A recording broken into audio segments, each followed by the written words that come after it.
So Team USA is in trouble. If I was a fan of Team USA in the men's, I would be confident but not arrogant because I still think they're good enough. They should be able to out-talent teams. Man, this team should be able to out-talent teams. But whatever about that, it's going to be real tough. It's going to be real tough for them. Before we get on, if you guys are new to the channel, subscribe. We're trying to hit 23,000 by the end of today. Obviously, we will be streaming the Indiana Fever game live. But if you guys have not seen when it comes to this team right here, they are, let's just say, it is not equipped to do much. It's really not equipped to do much. And the problem is that there are teams right now that are much better equipped to beat this team than on the men's. And you want to know why I'll say that? Because there are teams literally out that have been... There are countries that have not allowed their players play in the WNBA because they wanted to compete in the Olympics. There are genuinely countries that have not allowed their players to play. So if we want to look, especially at the French team.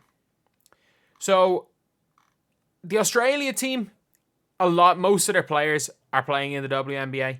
A lot of their best players, like Alana Smith, Ezzy Magbagor, Jade Melbourne, superstar, the dog, Christy Wallace. So they have a real good team, or they have a good team. And the big thing is that you've got an Ezzy Magbagor, who is somebody, look, nobody's going to stop A'ja Wilson, but she's as equipped as anyone to not only deal with Brittany Griner, but also deal with A'ja Wilson. Griner does not look as good as she's been hands-wise. She just looks like she's slowing down.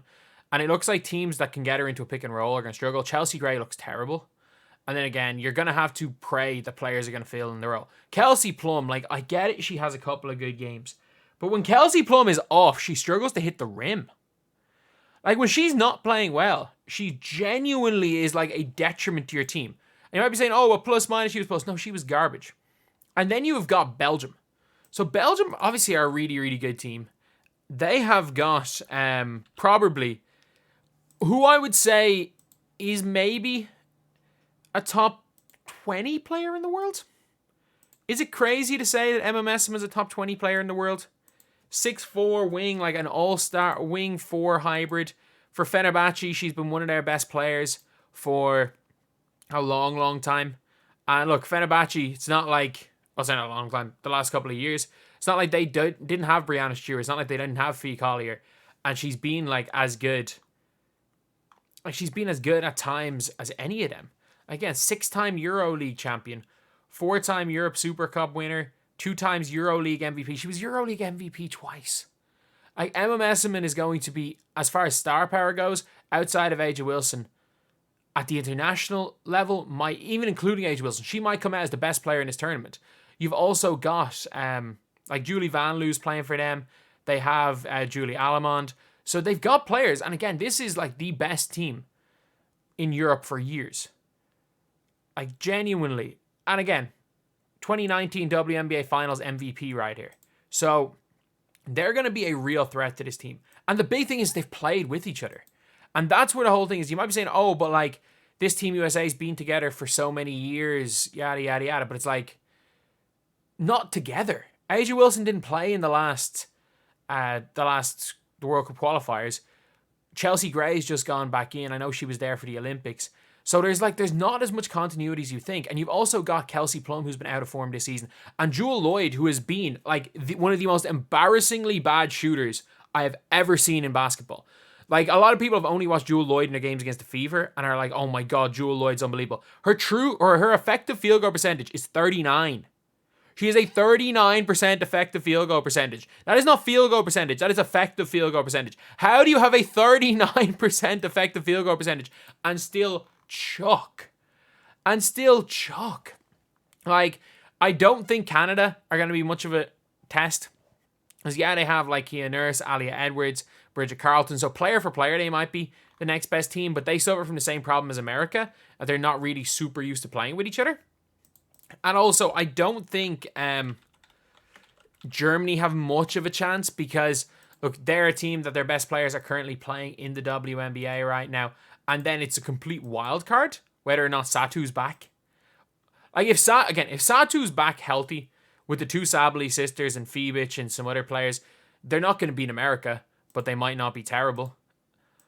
But then there's France. Like, I'm telling you about this France team. They're going to be so dangerous. They're going to be so dangerous because none of their players basically were allowed to play in the WNBA. None of their roster was allowed to play in the WNBA. So you've got a team that has got good WNBA players. Like, genuinely. You've got players that are like WNBA level players, and they're not allowed to play. So, if you're looking at the women's team right here, I'm trying to get a picture of it. You're looking at the players that are playing in the WNBA that are French. You're looking at your Lou Lopez Seneschal, who obviously didn't make the French team. Didn't even make the French panel. And even though she did play when the French team played in Ireland, if you want to look at this team right here, they've been prepping as a team. You have got, where is it? Like you've got players, you've got bodies, and you've got, where is it? Marine Johannes, who could be, again, at the international level, could be incredible. You've got Gabby Williams, who's not an all-star at the WNBA level, but is really good. You have got Tijan Salone's sister, who I think, if she's willing to come over next year, a team should do whatever they can to try sign her, because she's basically a free rookie. She's a rookie you're getting. She hasn't been in the league yet, but she's the age of a rookie. You've got Carla Liete, Leila Lacan. I'm not sure. I don't think both of these made the team. Both of these were first-round picks in this year's WNBA draft. And then you have got Dominique Malonga, who, if she's there at 6 or 5, wherever the Fever draft, if Malonga is there, you take Malonga. You've got female Wemby right here. So this is a team where you're like, they're legit. They are legit. And they have been practicing together. They all know the rules. They're all used to playing with each other. And most importantly, they have a point guard and a center. Who would have ever guessed bringing a healthy point guard and center was going to help you? But yeah, that is it when it comes to this team. Like, they might be in trouble because player for player, no one's going to touch them. But this is one of the most poorly constructed rosters. Like, I don't like the way the men's roster is constructed. I think the men's roster are going to be in a bit of trouble. I don't think they lose a game, but I think that they have a very close call. I think they dig themselves a hole at least once, but they pull themselves out of in the men's. But the thing is that if you dig yourself a hole, you just never know. I think they dig themselves one hole. I think they get through it, but you just never know. And I think in the women's, it becomes harder when you're looking at this team. Like, look, Sabrina has taken the next step. Jackie Young's great. But you've got a bad shooter in Jewel Lloyd. You have got one of the streakiest shooters I've seen in a long time in Breanna Stewart. This season, sometimes her shot's not falling. Taurasi can shoot, but again, a bit streaky. One of the streakiest players in Kelsey Plum. Jackie Young, who can play but is a streaky shooter. Chelsea Gray, who can't really play anymore. Kaa Copper, who as great as she is, can be a streaky shooter. Alyssa Thomas has 2 torn labrums, literally cannot shoot the basketball. So, like, you're going to be heavily reliant on Sabrina Ionescu hitting shots because it can just be a day where all of them are off. And I don't think the talent gap is as big in the women's. And at the same time, I think that these other teams are going to be more used to playing with each other. They're going to be, like, not necessarily going to be better coached, but they're going to be better equipped to play. To be fair, this USA team is going to be better equipped to play with international rules than the NBA team are because they actually play with the rules.